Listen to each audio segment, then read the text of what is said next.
अगदी जलद व अचूक बातम्यांसाठी पाहत रहा महामीडिया 24 सदैव तत्पर।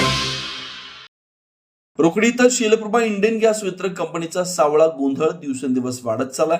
यामुळे ग्राहकांमध्ये असंतोषाची लाट उमटते। त्यामुळे वरिष्ठ पातळीवर हस्तक्षेप करून तात्काळ हा गोंधळ थांबवून वितरकाची एजन्सी काढून घेण्यात यावी अशी मागणी सामाजिक कार्यकर्ते राजू लोखंडे यांनी जिल्हाधिकारी कोल्हापूर यांच्याकडे केली आहे। रुकडी तालुका हातकणंगले इथं इंडियन गॅस कंपनीचे वितरक केंद्र आहे। या केंद्राअंतर्गत रुकडी, मानगाव, आतेकरे, चोकाक, माले, मुळशिंगी या गावातील साधारण 3000हून अधिक ग्राहकांना गॅस कनेक्शन वितरित केलंय। मात्र गेल्या अनेक दिवसांपासून गॅस एजन्सीचा सावळा गोंधळ थांबता थांबेना।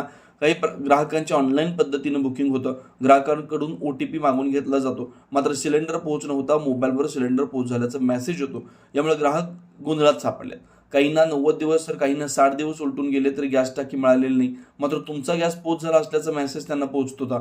काही ग्राहकांकडून नवीन गॅस कनेक्शनसाठी पैसे घेतलेत, मात्र अधिकृत कंपनीचं पुस्तक त्यांना मिळालं नाही।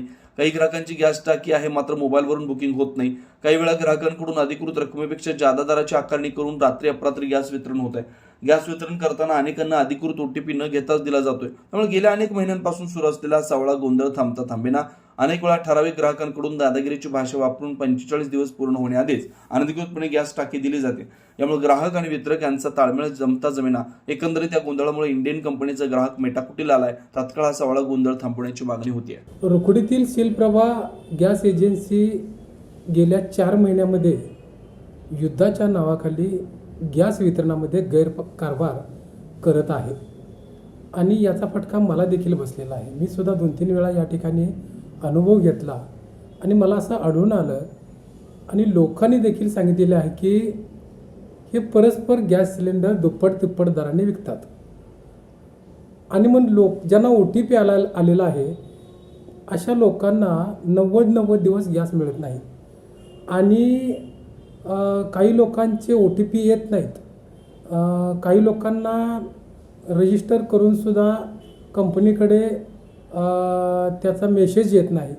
असे बरेच प्रॉब्लेम आहेत आणि हे सुद्धा ही कंपनी दूर करत नाही आणि आलेले गॅससुद्धा गरजू लोकांपर्यंत न पोचवता इतरत्र परस्पर दुप्पट तिप्पट दराने विकतात आणि ही लोकांची सगळी समस्या बघितल्यानंतर मी रविवारी 7 तारखेला स्वतः या लाईनमध्ये उभा होतो गॅस घेण्यासाठी म्हणून, पण तिथं या वितरकाच्या माध्यमातून कुठलीही व्यवस्थित ही प्रक्रिया पूर्ण झाली असल्यामुळे गोंधळ उडाला आणि त्यांनी गॅस वाटण्याचं थांबवलं आणि मग लोकांचा हा त्रास गेली 4 महिने मी बघतोय आणि म्हणून मी असा निर्णय घेतला आणि या लोकांच्या मागणीवरून म्हणा किंवा त्यांच्या इच्छेवरून म्हणा आम्ही एक निवेदन तयार केलं ज्याच्यामध्ये 100 लोकांनी आपल्या तक्रारी व्यथा मांडलेल्या आहेत आणि ही एजन्सी एकतर कॅन्सल करावी किंवा आमची जी कार्ड आहेत ती इतर कंपनीकडे ट्रान्सफर करावी अशा प्रकारचं निवेदन आम्ही 100 लोकांच्या सहीने मी स्वतः काल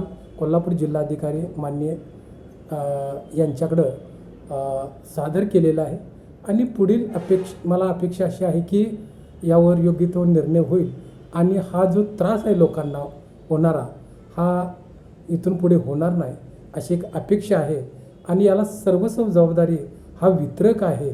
त्याच्यामुळं लोकांना विनाकारण त्रास देणारा हा माणूस या ठिकाणी रुकडीमध्ये याच्याकडून एजन्सी काढून घेतली पाहिजे असे एक प्रामाणिक मत या ठिकाणी मी या निवेदनाच्या माध्यमातून मांडलेलं आहे।